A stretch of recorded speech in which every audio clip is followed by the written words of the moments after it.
Liv, ba't mo ba kami pinatawag? Wala ka naman sinabi tungkol dito pag-alis ko kanina sa bahay. Hindi ka na rin kinakausap ni Liv? Bakit nakahanap na ba siya ng reason para magalit sa'yo? Yeah, that's right. Magaling talaga si Liv makita yung fault ng iba. But not hers. At lalong hindi rin sa ina niya. Tama na yan.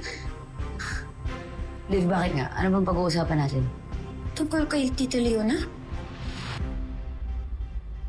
I didn't ask you here to talk about that, Emily. Bakit ayaw mo? Kasi aware kang side mo yung may kasalanan eh. I told you I'm not here for that.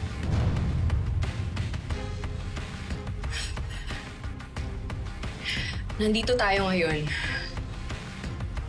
because I wanna know. Kayong tatlo, pinagtulungan niyo bang patayin si Zack?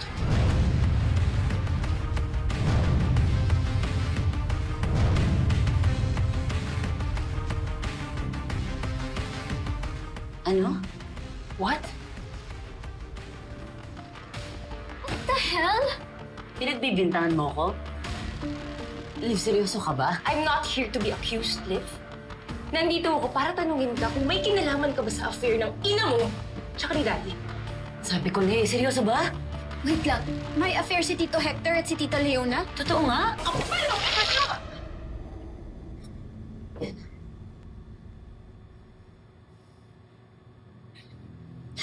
Ano ba?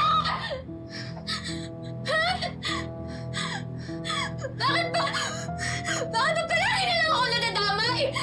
Totoo ba to?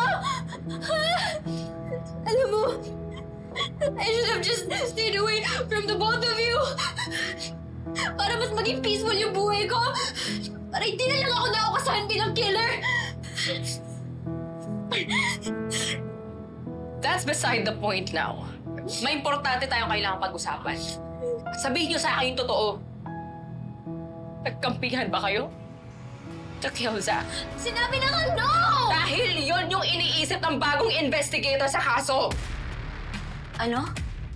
May bagong investigator sa kaso ni Zack. Yes!